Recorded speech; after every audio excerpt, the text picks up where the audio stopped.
안녕하세요. 저는 얼마 전 나쁜 인간들 소나기에서 겨우 벗어나 새로운 삶을 살고 있는 30대 중반의 평범한 여성입니다. 혹시 부전자전이라는 말 알고 계신가요? 그 아버지의 그 아들이라는 말인데 저의 전 남편도 전 시부랑 똑같았거든요. 살다 그런 이상한 부분까지 닮은 부자간이 있을 줄 몰랐지만 있긴 하더군요.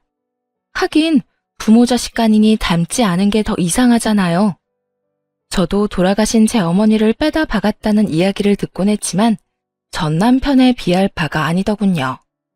저는 남편과 만난 지 8개월 만에 결혼을 하게 됐어요. 그렇게 빨리 결혼한 건 제 개인적인 사정 때문이기도 했습니다. 어릴 때 아버지를 여의고 홀어머니 밑에서 동생과 함께 자란 저는 언제나 결혼에 대한 환상이 있었어요. 그리고 결혼식 때는 어머니의 병환 때문에 좀 서둘렀던 것도 있죠. 왜냐면 어머니가 돌아가시기 전에 꼭 결혼식을 올리고 싶었거든요. 어머니의 부탁으로 말입니다. 그러나 어머니도 결혼식 직전에 돌아가시는 바람에 결국 혼주석에는 외삼촌 부부가 앉게 되셨죠. 남편은 평범한 중소기업 직장인이었고 남편과의 만남은 조금은 특수한 편이었어요. 제가 일하던 피부 미용실 사장님의 아들이었거든요. 사장님이 저를 좋게 봐주셔서 결혼까지 갈 수 있었어요. 일하면서 만나게 된 그 남자는 착해 보였고 연애 중에는 제게 아주 잘했어요. 그게 다 계산된 것이라고는 상상도 못했지만요. 어쨌든 결혼하고 저는 행복한 결혼 생활을 꿈꿨는데 생각지도 못한 곳에서 그 행복은 조금씩 금이 갔어요. 제가 일하던 시어머니의 피부 미용실은 저와 시어머니 둘만 일하는 아주 작은 가게였어요. 하지만 동네 지인분들을 꽉 붙잡고 있는 매출이 잘 나오는 곳이었죠. 단골들이 많고 사랑방처럼 사람들이 모여 수다도 떠는 곳이 저희 피부 미용실이었어요. 그런데 아주 평범하기 그지없던 그날, 저와 시어머니의 눈을 의심할 일이 이 작은 가게에서 벌어지고 말았어요. 쾅 하는 소리와 함께 누군가가 들어왔어요. 미용 시술하고 있다가 깜짝 놀라 밖으로 나갔더니 제가 아는 얼굴 하나가 있었고요. 어머 아버님, 무슨 일이세요? 그래, 이 옷 편네 어디 갔냐? 예? 누구긴 여기 사장, 빨리 나오라고 그래. 앙칼진 목소리로 시어머니를 부르는 사람은 시부가 아닌 시부가 데려온 여자였습니다. 저는 처음에 무슨 빚쟁이인 줄 알았어요. 여자의 표정이 너무도 당당하고 몸싸움을 걸 것 같은 표정이라 순간 저도 당황했을 정도거든요.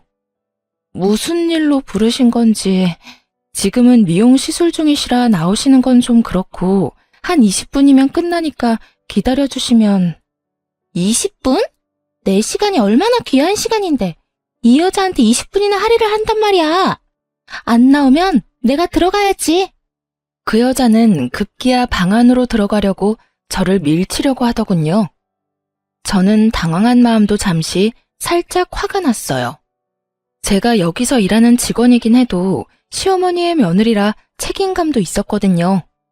그런 상황에서 손님 다 떨어지게 만들 작정인지 다짜고짜 단골이 있는 곳에 들어가겠다는 말을 하니 열이 받아 저도 모르게 그 여자 앞을 가로막았어요. 무슨 일인지 모르겠지만 여기서는 안 돼요. 20분만 기다리세요. 야, 네가 뭔데 내 앞을 막아? 그래, 그년보다 너부터 작사를 내주지.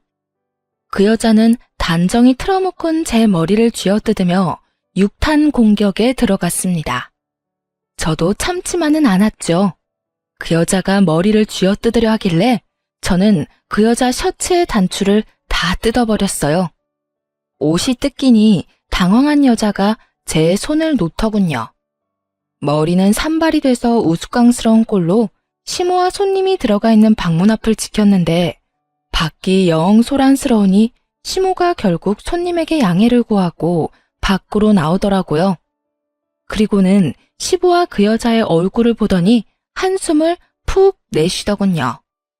도대체 여기가 어디라고 저 여자를 데리고 와? 당신 미쳤어? 돌았어? 생각이라는 게 있는 거야? 잘도 며느리가 있는 곳에 상간녀 데려와서 나 바람피는 시아버지요. 동네방네 소문내는 거야? 그제야 저는 그 여자의 정체를 알게 됐습니다. 시부의 상간녀, 그것이 저 여자의 정체였어요. 왜? 우리가 못 올 때라도 왔어? 그렇게 헤어져 달라는데 안 된다고 난리치고. 도대체 뭐가 문젠데? 왜 안 헤어지는 건데? 네가 이혼 안 해준다고 해서 내가 여기까지 온 거야. 그 이혼 때문에 여기까지 와서 행패야? 너네가 인간이야? 너네가 사람이 맞기는 하냐고. 정신 나간 것들.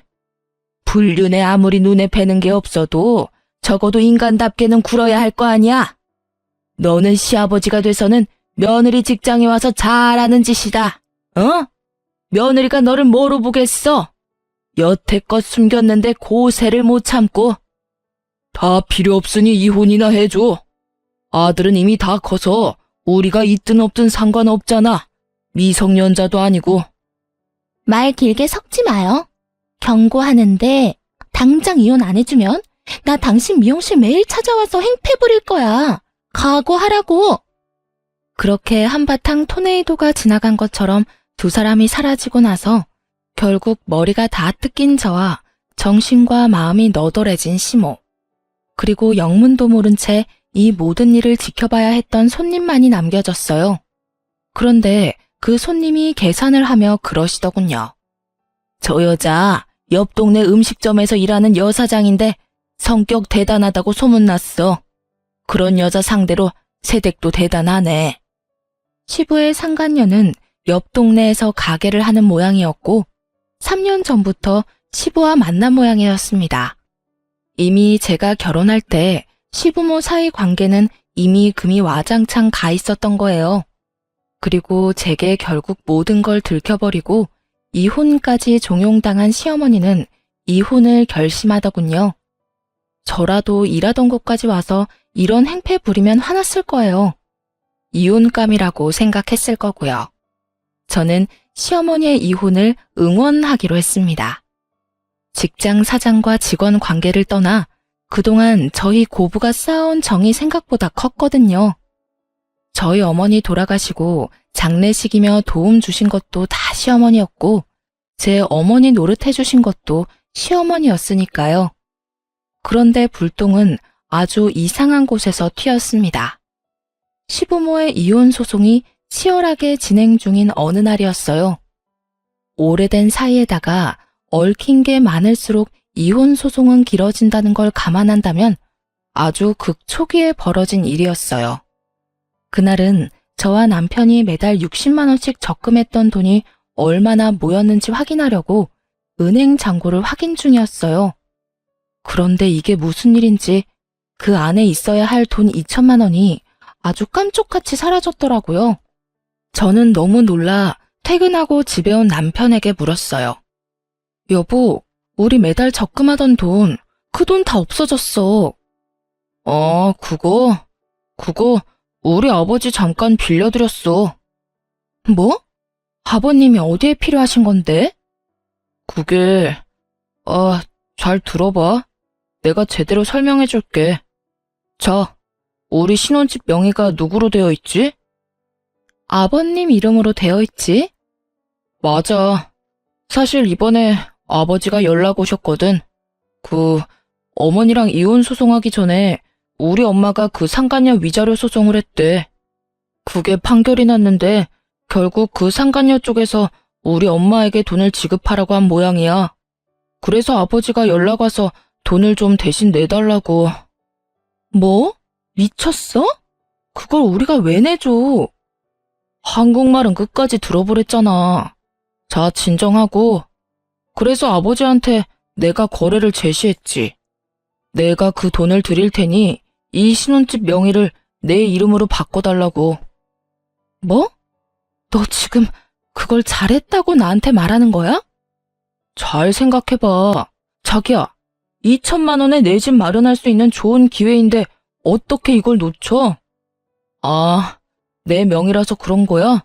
당신 지분도 아주 조금은 있는데? 그럼 내가 2천만 원 중에 1,000만 원은 나중에 돌려줄 테니까 그냥 내 이름으로 해주면 안 될까? 그 문제가 아니라고. 너 바보지? 왜 생각을 못해? 두 분 오래 사셨어. 그만큼 재산 분할할 것도 많은데다가 계산 방법도 어렵고. 시어머니가 여태껏 맞벌이 하면서 모든 집안일을 다 했으면 시아버지가 가져갈 재산보다 어머님이 가져갈 재산이 더 많을 수도 있다고. 거기다가 지금 일하는 사람은 시어머니잖아. 시아버지는 일도 안 하고. 그 상황에서 우리 집이 시어머니에게 재산 분할로 넘어가면 당신 어떡할 건데? 그때 되면 당신이 그 상간녀 위자료 내준 거 다 말짱 도루묵이야. 그때 돼서 그 돈 어떻게 받을래? 돌려달라고 말은 할 수 있겠어? 제 말에 남편 얼굴이 사색이 되더군요. 설마 그렇게까지 되겠어? 으이그, 그건 아무도 모른다고. 아버님이 돈으로 지불 가능하면 모를까. 현금 융통 안 되면 당연히 부동산으로 지급하게 될 수도 있지. 그제야 남편은 똥됐다는 얼굴로 저를 바라보며 제게 묻더군요. 그럼 어떡하지? 그걸 나한테 물으면 어떡해. 당신이 아버님한테 물어봐. 도대체 언제 줬는데? 일주일 전쯤. 벌써 어머님한테 들어갔을 수도 있겠는데? 결국 남편은 똥 마려운 개처럼 빙글빙글 제자리에서 돌다가 바로 시아버지에게 전화를 걸었습니다. 아버지, 저예요. 혹시 제가 빌려드린 그 2천만 원 있잖아요. 그거 혹시 다시 돌려주실 생각 없으세요? 제가 가만히 생각해보니 제 와이프랑 같이 모은 돈인데 상의도 없이 써버린 것 같아서요. 그거 중요하게 쓸 곳이 있는 돈이라고 했는데. 야, 줬던 걸 왜 다시 뺏어? 이야기 다 끝난 거 아니냐? 그 돈 주는 대신에 아파트 명의 바꿔주겠다고 했잖아. 너 전화 잘했다. 너 돈 더 남은 거 좀 있냐? 예? 아니, 우리 이쁜이 위자료 말고 내가 내야 할 위자료도 생길 것 같다고 우리 쪽 변호사가 그러잖아. 내가 바람 피웠다는 이유로. 바람이 아니라 사랑인데 그걸 꼭 이런 식으로 표현하는데 어쨌든 그것 때문에 내가 돈을 주긴 해야 한대. 그걸 네가 내줘야겠는데? 솔직히 내가 너무 손해보는 거 아니냐? 그 돈에 아파트면 진짜 너만 이득이지. 스피커폰으로 들려오는 시부 목소리에 남편은 말문이 막히고 저는 열이 받았어요. 저는 남편 전화를 획 뺏어서 말했죠. 아버님, 저 며느리예요. 남편이 저 몰래 그 돈 쓴 것 같은데 다시 돌려주세요. 저희 그 돈 쉽게 모은 거 아니고 써야 할 것도 있어요. 시끄럽다. 이미 다 끝난 일이야. 어디 남편이 한 일에 여자가 끼어들어서 일을 망치려고. 너도 네 시모처럼 되면 큰일 나. 여자는 자고로 남자에게 나긋나긋한 게 맛이다. 그렇게 남편 잡고 살면 너희 시모꼴 나는 거야. 알겠냐? 시부는 제 말을 들을 생각도 하지 않은 채 전화를 뚝 끊어버리더군요. 남편은 낭패라는 얼굴로 저를 쳐다봤고 저는 최후의 방법을 사용하기로 했어요. 시부의 상간녀가 저희 가게에 찾아왔을 때 그 상간녀가 일하는 곳이 어딘지 알았던 손님을 기억해냈어요. 그리고 그분께 연락해 정말 죄송한데 그 상간녀가 어디서 일하는지 알려달라고 했죠. 그분이 흔쾌히 가르쳐 주시면서 나중에 어떻게 됐는지만 알려달라고 하더군요. 그렇게 약속하고 저는 시부의 상간녀가 일하는 가게로 향했어요. 가게에는 손님이 몇 테이블 앉아 있었습니다. 저는 바로 전화로 제 남동생을 불렀어요. 그렇게 30분 지났을까? 남동생이 터벅터벅 이쪽으로 걸어오더군요. 제가 원하는 복장 그대로 왔더라고요. 제가 그 조폭들 문신한 것처럼 보이는 팔토시를 꼭 착용하고 최대한 그런 사람들처럼 보이도록 오라고 부탁했거든요. 동생은 원래도 덩치가 크고 키가 180이 넘는 거구인데 얼굴까지 좀 험악하게 생겨서 잘만 꾸미면 그런 느낌을 낼 수 있을 거라 생각했거든요. 역시나 그런 동생을 데리고 가게 안으로 들어가니 시부 상간녀의 얼굴이 싹 굳더군요. 그래도 이내 미소를 띠고 다가왔는데 이번에는 제 얼굴을 보고 다시 표정이 굳어버리더라고요. 저 기억하시죠? 그때 피부 미용실에서 일하던 여자예요. 얼마 전에 저희 아버님한테서 돈 2천만 원 받으신 거 있죠? 그거 저희 남편이랑 제가 모은 돈인데 돌려주셔야겠어요. 아버님한테 돌려달라고 했더니 직접 가서 돌려받으라고 하셔서 이렇게 일행이랑 같이 찾아왔어요. 그 돈을 왜 아가씨가 와서 찾아가? 내 애인이 준 돈인데 돈에 꼬리표라도 달렸니? 계좌에서 계좌로 넘어간 거면 꼬리표 달린 거랑 똑같죠. 어쨌든 저는 돈 주실 때까지 여기서 안 나가요. 그러니까 주던지 말던지 아주머니가 알아서 하세요. 저와 남동생은 테이블 자리 하나 떡하니 잡고는 그 자리에 앉았어요. 저만 왔다면 당연히 내쫓겼을 텐데 험악한 남자 하나와 같이 오니 내쫓지도 못하고 끙끙거리고 있더군요. 게다가 우리가 앉은 곳은 입구 쪽이었어요. 사람들이 들어오려고 안쪽을 기웃거릴 때마다 동생이 눈 마주치며 띠꺼운 표정 짓고 있으니 사람이 들어오지를 못하잖아요. 결국 시부가 왔더군요. 야, 너 도대체 여기서 뭐 하고 있는 거야? 뭐 하긴요. 떼인 돈 받으러 왔죠. 저희 돈 저희가 알아서 받아갈 테니 아버님은 끼지 마세요. 그리고 우리 남편한테 그 아파트로 거래하자고 꼬신 것 같은데 그 아파트 어머님한테 넘어가는 거라서 그렇게 거래하신 거죠? 어차피 자기 거 아닌 거 알면서 아들한테 사기쳐서 돈 달라고 한 거 아니냐고요. 이게? 때리고 싶으면 때리세요. 맞고 경찰서 가서 합의금, 치료비라도 뜯어내 드릴까요? 제가 머리를 들이밀며 때리라는 식으로 말하자 시부가 도리어 당황해하며 주저하더군요. 너 설마 우리 마누라가 시키디? 어머님은 아무것도 모르시고 저는 제 돈 찾으러 온 것뿐이에요. 그 2천만 원 중에 1,000만 원은 제 돈이거든요. 그러니까 아버님이 도와주실 거 아니면 가세요. 제가 알아서 받아갈 테니까요. 그리고 시간이 오래되면 오래될수록 이 가게 사장님 소문이 아주 잘 나겠죠? 그 말 한마디에 그 시부와 상간녀는 항복을 선언했습니다. 동네 장사에다가 단골 장사인 건 이 집도 마찬가지였어요. 피해자였으면 모를까 가해자 입장이면 장사하는 상황에 좋은 결과는 없을 테니 어찌 보면 현명한 선택이긴 했죠. 시부 상간녀는 저희에게 돈을 돌려줬습니다. 그리고 그와 동시에 시부도 반납을 했죠. 뭐 죽고 못 사는 절절한 사랑은 아닌 걸로 보이고 그 여자도 결국 동네 사람들 손가락질이 더 무서웠나 보더라고요. 그렇게 당당하게 굴더니 상간녀 꼬리표를 떼어내보려 당분간 장사도 휴업하고 잠수를 탔더라고요. 결국 시부는 상간녀도 잃고 어머님도 잃고 재산도 반 잃었어요. 시부 사정 같은 건 솔직히 상관없었어요. 저와 남편 돈이 무사히 돌아온 것이 제게는 가장 중요한 일이었으니까요. 그 돈을 받고 돌아오며 남편에게 말했어요. 여보, 제발 2번 다시 아버님 말에 속지 말고 그 누구의 말에도 속지 마. 그리고 무슨 소리를 들었다면 나한테 최소한 이야기를 하라고. 생각을 하고 행동을 해야지. 그저 눈앞에 이익에만 혹해서 그러면 나중에 문제가 생기면 곤란한 건 당신 자신이라고.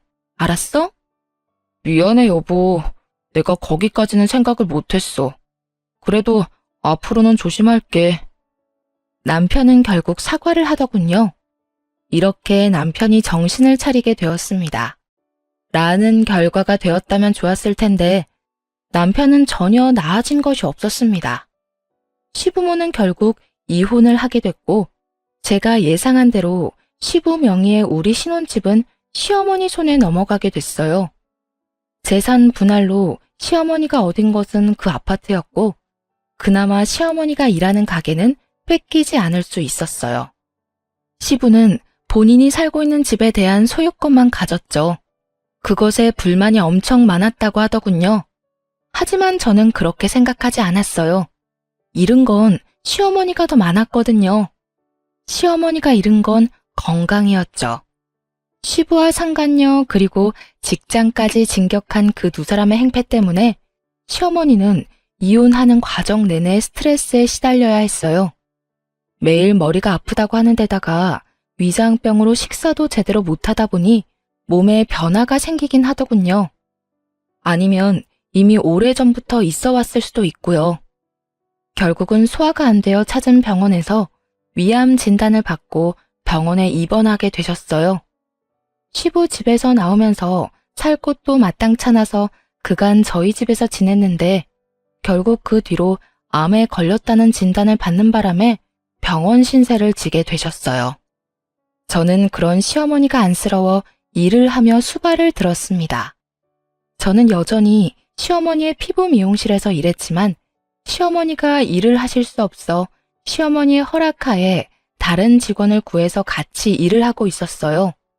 그리고 그 직원에게 가게를 맡긴 날에는 시간을 내서 시어머니의 병간호를 하러 병원을 자주 찾았어요. 그리고 제게는 운명과도 같았던 그날이 다가왔죠. 그날도 저는 시어머니에게 가기 위해 일찍 일을 마감하고 직원에게 다음 시간에 있을 예약 손님 인수인계 중이었어요. 그런데 쾅 하고 누가 문을 열고 가게로 들어오더군요. 처음 보는 여자였어요. 처음에는 저희 가게에 새로 온 손님인가 싶어 웃는 낯으로 맞이했죠. 안녕하세요. 여긴 어떻게 오셨나요? 이효준 씨 와이프가 둘 중에 누구예요? 얼굴도 모르는 여자의 입에서 튀어나온 남편의 이름에 저는 표정이 급 굳어지는 걸 느꼈습니다. 그리고 설마 하며 말했죠. 제가 이효준 씨 와이프 되는 사람인데 그러는 그쪽은 누구세요? 갑자기 왜 여기 와서 남의 남편 이름을 들먹여요? 좋은 말이 나올 리가 없었습니다. 저는 그렇게 정체불명의 여자에게 한 소리 쏘아 붙였어요. 아, 당신이 그 사람 와이프야? 내가 할 말이 있어서 여기까지 왔는데 그 사람이랑 빨리 좀 헤어져 주면 안 될까? 그 사람 나랑 결혼하기로 약속했거든. 그런데 매번 당신이랑 이혼이 무산되는 바람에 결국 내가 여기까지 왔어. 도대체 이혼은 왜 안 해주는 거야? 마지막 말을 듣는 순간 이건 데자부인가 하는 생각에 온몸에 소름이 싹 돋았어요. 1년 전, 딱 1년 전이었어요. 시부의 상간녀가 이 가게에 와서 제 머리를 뜯고 시모에게 왜 이혼을 안 해주냐고 물었던 일이. 저는 굉장히 깊은 빡침과 분노에 저 자신을 가라앉히려 최대한 애썼어요. 그런 제 모습을 어떻게 받아들인 건지 그 여자가 웃으며 저한테 그러더군요. 왜? 체념이라도 했어? 내가 찾아올 줄은 몰랐지? 그 사람이 바쁘니 내가 온 거야. 그러니까 이런 험한 꼴 보기 싫으면 오늘 내로 그 사람이랑 헤어진다고 말하고 빨리 절차 밟아. 아, 상간녀 위자료 소송 걸어도 상관없어. 어차피 그 남자가 낼 건데 뭘. 야, 이 정신 나간 여자야. 네가 뭔데 우리 부부 사이에 이혼을 해라 마라 결정하고 난리야. 부부는 그 사람이랑 내가 부부야. 법적으로 엮여있는 부부. 아무것도 아닌 어중이 떠중이 같은 년이 입만 살아서는 나불대고 난리야. 말이면 뭘 못해? 근데 어쩌냐? 나는 남편한테 이혼의 이자도 들어본 적이 없는데 이혼도 너 혼자만의 착각 아냐? 뭐? 너 말 다 했어? 그 사람이 너 같은 여자랑 사는 게 얼마나 힘든지 나한테 매일같이 이야기했어. 너 따위는 껍데기일 뿐이고 내가 진짜 그 사람 사랑이라고. 그러니까 넌 자격이 없다는 내 말 못 알아들어? 막말로 네가 이혼하자고 하면 내가 이혼을 왜 해야 해? 남편이 아무 말도 없으면 나는 아무것도 안 할 거야. 너 같은 년 말 듣고 이혼까지 해? 돌았니? 그 이야기 하고 싶으면 지금 당장 남편 데려오던지. 결국 씩씩거리던 상간녀가 남편에게 전화를 하더니 30분도 안 되어 남편이 헐레벌떡 저희 가게로 뛰어왔어요. 넌 도대체 밖에서 어떻게 다녔길래 저런 년한테 붙들려서 내가 이런 일까지 당하게 만들어? 나한테 불만이면 나한테 말했어야지. 아무것도 모르는데 저 여자가 찾아와서 이혼하라고 난리치는데 당신 나한테 할 말 없어? 그게 여보. 미정아, 우리 나가서 이야기해. 미쳤어? 나더러 지금 꼬리 말고 도망치라고? 오빠가 나랑 결혼하겠다며. 그러려면 이 여자랑 이혼해야 한다며. 어떻게 이혼 이야기를 꺼내지도 않았어? 오빠, 여기서 결정해. 이 여자야, 나야? 나 선택할 거면 지금 당장 이혼하라고. 이혼 안 할 거면 나 오빠랑 못 사겨. 가만 보니 이 여자 하는 짓이 남편을 휘두르고 있더군요. 자기가 원하는 대로 남편이 행동하도록 만드는 모습이었어요. 그런데 그런 상간녀보다 남편이 더 웃겼어요. 여보, 이혼하자 우리. 내가 아무리 생각해봐도 사랑 없는 관계는 아닌 것 같아. 당신한테 도움도 많이 받았고 솔직히 당신한테 유감은 없어. 그냥 당신보다 이 여자가 더 좋을 뿐이야. 당신이랑 이 여자 중에서 골라야 한다면 이 여자가 더 좋아. 뭔 미친 소리야? 유감이 없어? 유감 많잖아. 이런 데서 이혼 이야기 꺼낼 정도면 유감 많은 거지. 어떻게 당신이 나한테 이럴 수가 있어? 내가 당신 어머니 수발 드는데 너는 그런 어머니랑 마누라 놔두고 바람 피울 생각이 잘도 들었네. 그래 좋아. 이혼해주지. 못해줄 건 또 뭐야? 이혼 소송하자. 누구한테 더 이득인지 불행인지 한번 까보자고. 결국 저도 이 상황에 열받아서 이혼을 받아들였어요. 시어머니가 이 상황에서 이혼을 하게 된 감정을 그대로 느낄 수 있어서 더 화가 났어요. 아무리 부전자전이라 하더라도 이런 것까지 따라할 필요는 없잖아요. 저는 그 길로 시모에게 찾아갔습니다. 어머님, 안 좋은 소식이 있어요. 그 사람이랑 저 이혼하기로 했어요. 오늘 그 사람 상간녀가 저희 가게 찾아와서 이혼하라고 막 요구하고 거기까지 이야기했을 뿐인데도 시어머니 얼굴이 완전 놀라움과 분노로 뒤덮여 버렸더군요. 뭐라고? 진짜 아들이 상간녀를 데리고 왔어? 남편이 상간녀를 데리고 온 게 아니라 상간녀가 혼자 와서 저한테 이혼하라고 시켰는데 남편 부르랬더니 남편이 와서는 저한테 이혼하자고 하더라고요. 유감은 없는데 그 상간녀를 더 사랑한대요. 그래서 결국 이혼하기로 했어요.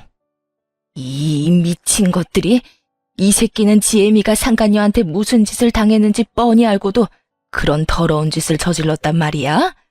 안 그래도 아픈 엄마 병문안 한 번 안 오는 나쁜 놈이라고 생각은 했는데 진짜 이런 일이. 너 혹시 그 상간녀 나한테 좀 데려와 줄 수 있니? 저는 시어머니의 부탁을 들어드리기 위해 제게 매일같이 이혼하라며 문자를 보내는 상간녀에게 이번엔 제가 문자를 보냈어요. 주소와 함께 당신 시어머니 되실 분이 지금 그쪽을 보고 싶어 한다고요. 그랬더니 그 문자를 전해주고 일주일이 지난 시점에 병원으로 느긋하게 찾아왔더군요. 당신이 우리 아들이랑 바람 피우는 여자예요? 바람이 아니고 사랑이에요. 어머님, 저 효준 씨랑 사랑하는 사이예요. 아, 그래요? 그럼 하나만 물읍시다. 지금 내가 위암에 걸려서 입원 중이에요. 그 수발은 지금 며느리가 들고 있는데 우리 아들이랑 결혼하면 아가씨가 내 수발 들어줄 거예요? 네? 제가 그걸 왜 해요? 효준 씨가 저한테 그렇게 말했거든요. 어머니가 아프긴 한데 신경 쓸 거 없다고요. 병간호 같은 건 전문 병원에 맡기면 된다고 하던데. 이 여자는 이런 데서 점수 따고 있었네요. 그래 봐야 어차피 돌아가시면 재산은 다 아들한테 갈 건데 참 답답한 짓 하고 계시네. 그쪽에 아부 떨어봐야 아무것도 안 나오는 거 몰랐어요? 고집만 센 줄 알았더니 머리도 나빠. 이래서 남편이 바람이나 피는 거예요. 알겠어요? 결국은 저에 대한 모독으로 이 면회는 끝났어요. 그리고 그 상간녀가 나가고 시어머니는 부들부들 몸을 떨고 있었어요. 저런 년이랑 결혼을 하겠다고 지금 너를 버리겠다는 거니? 아, 그래, 이혼해라. 너 저딴 놈하고 살아봐야 하등 좋은 게 없어. 제 아빠만은 닮지 말라고 그렇게 말했건만 저런 걸 왜 닮아? 저와 시모는 그날 하루 종일 이혼에 대해 이야기를 나누었어요. 그리고 그 다음날 저는 저의 복수를 시작하기로 했습니다. 그 상간녀가 남편과 같은 회사라는 걸 알게 됐거든요. 저는 남편과 업무상 자주 연락하는 여직원의 회사 전화번호도 알고 있었어요. 일부러 저는 그 여직원의 자리로 전화를 걸었어요. 상대방이 여보세요 하며 전화를 받자마자 저는 뱃속에 힘을 실어서 소리를 내지르며 화를 냈습니다. 야 이년아, 네가 우리 남편이랑 바람난 년이야? 우리 남편이 같은 회사 년이랑 바람피는 거 내가 다 조사했어. 왜 우리 남편이랑 바람피워? 7살이나 어리면서 얼마나 할 짓이 없으면 유부남을 건드려. 너 일부러 화장도 떡칠하고 향수 냄새 풀풀 풍겨서 우리 남편한테 꼬리쳤지? 그리고는 우리 가게에 찾아와서 한바탕 난리를 쳤겠다. 나도 알아. 너 우리 남편이랑 사내 연애하는 거. 내가 당장 너희 잡아다가 다리 몽둥이를? 아니에요. 제가 아니라고요. 전화 잘못 거셨어요. 어머, 그럼 그쪽은 이효준 씨랑 바람피는 사람이 아니에요? 아이고, 죄송합니다. 너무 죄송합니다. 제가 너무 열이 받아서 그만 너무너무 죄송해요. 제가 며칠 전에 그 상간녀랑 대면하고 제정신이 아니거든요. 너무 죄송합니다. 저는 슬쩍 남편 이름과 상간녀에 특정할 수 있는 정보를 흘렸어요. 상대방이 그 이름을 제대로 들었던 건지 잠시 가만히 있더군요. 괜찮아요. 그런데 그런 이야기는 회사 전화로 하시면 좀 곤란하실 텐데. 둘이 같은 회사라고 했거든요. 제가 얼마나 열이 받았는지. 앞뒤 재지도 않고 사내 번호로 바로 전화를 해버렸네요. 여자가 전화를 받으니 그 여자인 줄 알고. 그렇잖아도 여자가 별로 없는 회사라 제가 착각을 했어요. 죄송합니다. 그렇게 전화를 끊었지만 결국에는 남편 회사에 소문이 파다하게 났더라고요. 그 전화를 받으신 분이 제 기대에 부응해서 여기저기 소식을 부지런히 알려주신 모양이었어요. 결국 남편이 그 회사 직원이랑 바람을 핀다는 것이 알려지게 되고 유독 친밀하게 지냈던 상간녀의 이름이 자연스레 거론되며 두 사람 다 회사를 그만두게 되었어요. 그 회사가 사내연애가 금지인데 사내연애를 한 데다가 불륜관계로 이어졌으니 회사에서 거의 해고 형식으로 잘라버렸더라고요. 상간녀는 제 전화 한 통으로 회사에서 잘리게 됐다는 거에 약이 오를 대로 올라 저희 가게로 와서 다시 행패를 부렸어요. 야, 너 도대체 회사에 무슨 짓 한 거야? 왜 전화를 해서 나랑 그 사람 퇴사까지 하게 만드냐고. 너 일부러 그랬지? 일부러 그런 것 맞잖아. 소문이 왜 났는데? 나는 한 사람한테 이야기했을 뿐이야. 그것도 착각해서. 그런데도 퍼진 건 내 탓이 아니지. 내가 퍼뜨려달랬어. 사람 착각해서 욕한 거 사과했고 할 도리 다 했어. 불특정 다수한테 퍼뜨린 것도 아닌데 네가 뭘 어쩔 건데? 근데 너 잘 생각해라. 나는 여기서 너 그냥 가만히 놔둘 생각 없거든? 방금 나한테 캔들 던졌지? 이거 협박죄로 소송 걸 거야. 그리고 손님 있는 시간에 와서 소란 피운 거? 업무 방해죄로 또 소송 걸 거야. 그리고 업무 방해로 생긴 손해배상 소송할 거야. 또 여러 손님들 앞에서 나를 욕보인 거? 명예훼손죄로 고소할 거야. 그리고 마지막으로는 상간녀 위자료 소송도 있거든? 여기서 뻘짓하지 말고 집에 가서 그거 다 받을 준비나 해. 제 말에 상간녀가 이를 꽉 깨물더니 그 뒤로 한마디도 없이 돌아서서 돌아가 버리더군요. 그렇게 상간녀를 보내고 어찌나 속이 시원하던지. 그리고 저는 실제로도 그 소송을 진행했어요. 말만으로 끝내면 사람은 반성을 안 하는 경우가 많거든요. 꼭 그걸 알려주기 위해서 얼마 전에 설치한 CCTV 영상도 같이 첨부했어요. 어차피 가게 로비만 찍는 거고 미리 커다랗게 CCTV가 있다고 스티커도 붙여놔서 사생활보호법 그런 거 하나도 관련 없거든요. 나중에 알아보니 상간녀는 거기서 퇴사하고 나서 소문이 너무 안 좋게 났던 탓에 동종 업계로는 취직이 안 되는 모양이더군요. 경력 다 버리고 콜센터에 계약직으로 취직했다고 들었으니 말이에요. 다른 사람의 악성 민원으로 감정 노동에 시달리고 있을 텐데 말 같지도 않는 말로 일반인을 분노케 한 장본인이 결국은 다른 이들의 분노를 고스란히 받고 있다니 참으로 속이 시원하더군요. 그리고 저에게 화를 내던 상간녀와 달리 남편놈은 퇴직금으로 제게 위자료를 지급하고 착실히 다른 곳에 취직을 했더군요. 그렇지만 급하게 취직하느라 급여는 예전보다 훨씬 적은 곳이었어요. 남편놈이 왜 이렇게 쿨하게 구는지 저는 상간녀를 통해 대충 짐작하는 바가 있었습니다. 바로 시어머니 명의의 가게와 집, 그리고 시부 앞으로 되어 있는 시댁 아파트가 남편의 보험이었더라고요. 시모는 암치료 중으로 언제 죽을지 모르고 시부도 연세가 많아 곧 돌아가실 거라고 생각한 건지도 모르죠. 그렇지만 언제나 그렇듯 사람 일은 뜻대로 되는 게 하나도 없다는 걸 남편은 모르고 있었어요. 남편과 제게 이혼 판결이 떨어진 건 5개월이 지난 날이었어요. 그리고 그때부터 시어머니와 제가 뿌려놓은 씨앗을 고스란히 거둘 때였죠. 남편과 제가 이혼 확정된 것을 알게 된 시어머니는 헐값에 어머님의 피부 미용실을 제게 물려줬어요. 어차피 너한테 주려고 했던 거야. 그리고 지금 내가 아파서 일을 못하잖니? 네가 사장이 돼서 잘 이끌어준다면 내 마음이 더 편할 거야. 그리고 이렇게 이혼하고도 네가 나를 생각해주는데 내가 어떻게 너한테 아무것도 안 해줄 수가 있어? 그거야말로 인간의 도리가 아니지.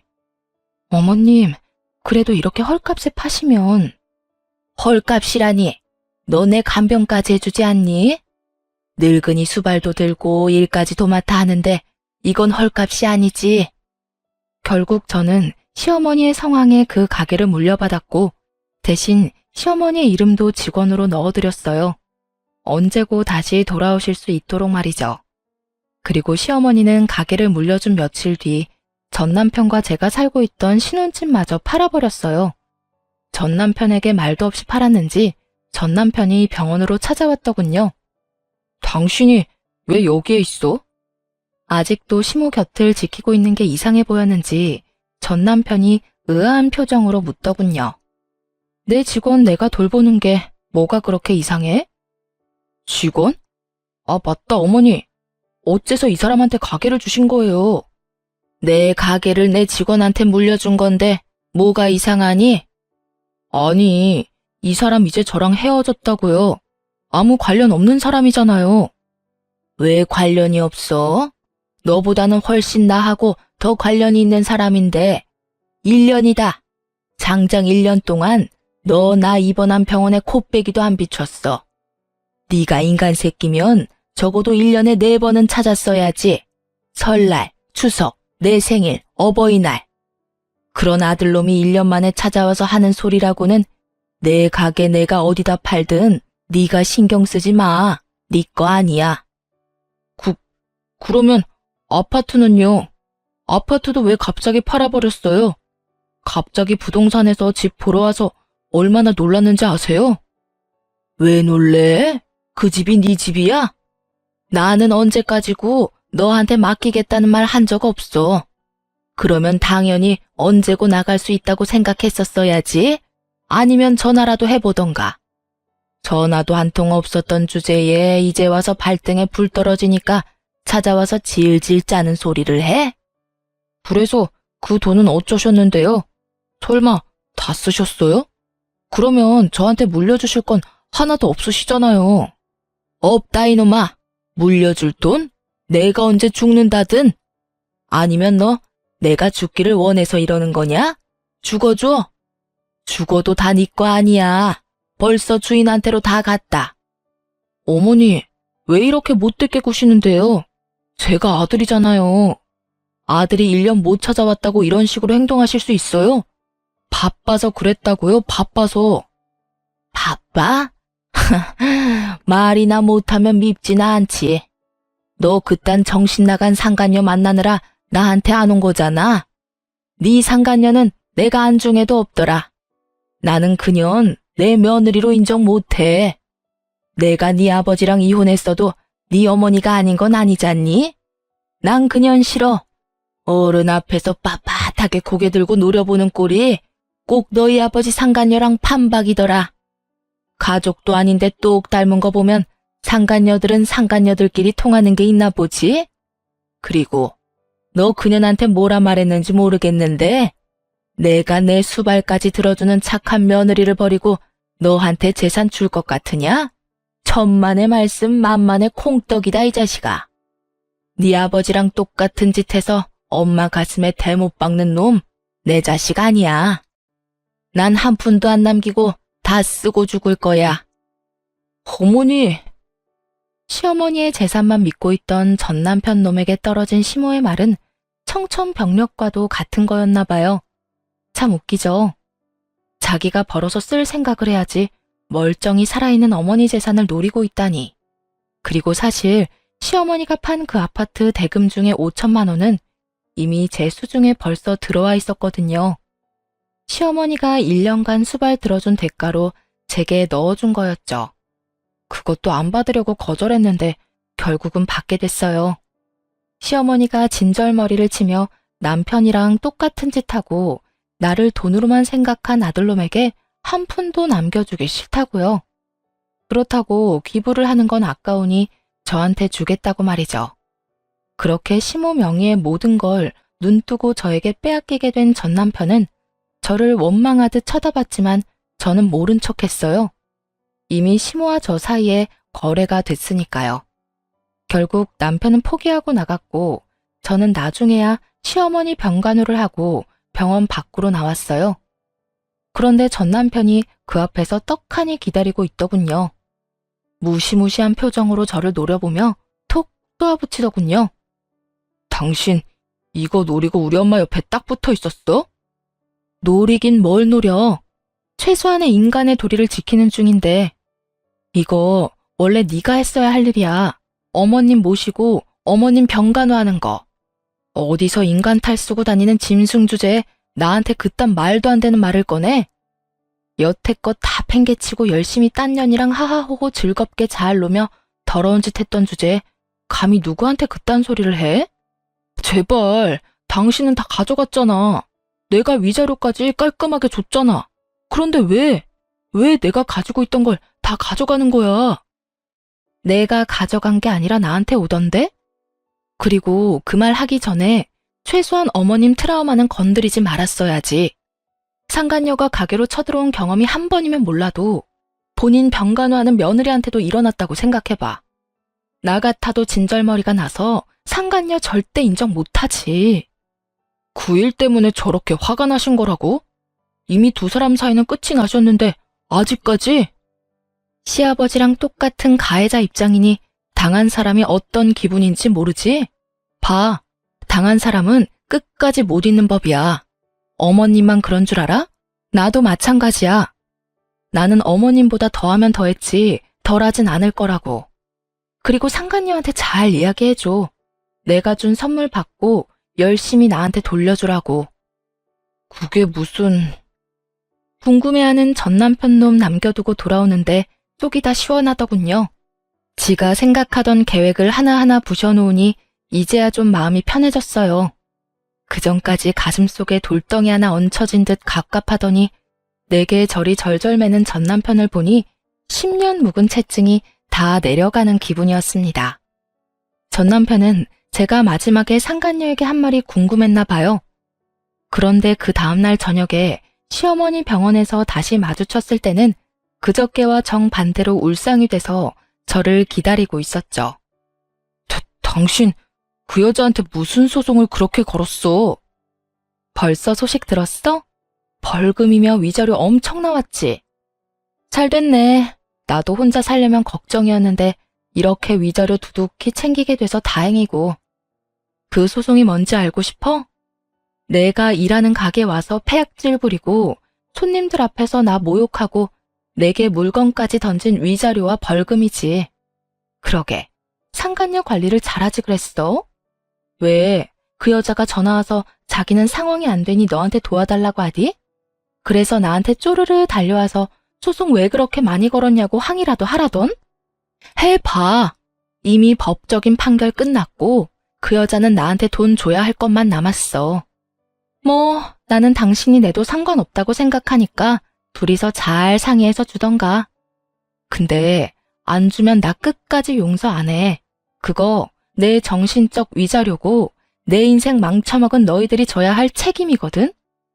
누가 내든 안 주면 압류며 뭐며 할 수 있는 조치 다 취해서 숨도 못 쉬도록 만들어줄 테니까. 악에 받쳐서 따박따박 받아치는 제 말에 남편 놈이 제게 바싹 마른 입술에 침을 묻혀가며 양손을 모으더군요. 여보, 내가 이렇게 빌게. 나 그 여자랑은 헤어졌어. 그 이상한 여자가 자기 때문에 이런 일 벌어졌는데 나한테 도리어 돈 대신 내달라고 떼를 쓰더라고. 게다가 돈이 한두 푼도 아니고 몇 천만 원을. 그러니까 내가 이렇게 빌 테니까 그 여자랑 나 두 번 다시 엮지 마. 당신도 알다시피 나는 당신 위자료 갚았고 재산도 이제 한 푼도 없어. 집도 이미 팔리는 바람에 월세 살고 있단 말이야. 나한테 그 여자 돈 내달라고 하지 마. 왜? 사랑한다며. 그럼 계속 쭉 사귀식을 했어? 나는 그 여자 대신 돈 내줄 사람 있으면 더 좋은데? 미안하다고 했잖아, 여보. 누가 여보야? 나 네 여보 아니야. 우리 이제 남남인 거 몰라? 알았어. 그 여자한테 당해보니까 당신 소중함을 알았어. 그러니까 우리 다시 시작해보지 않을래? 내가 정말로 잘못 생각하고 있었던 것 같아. 내 인생 구원해주는 게 당신이라는 걸 이제 깨달았어.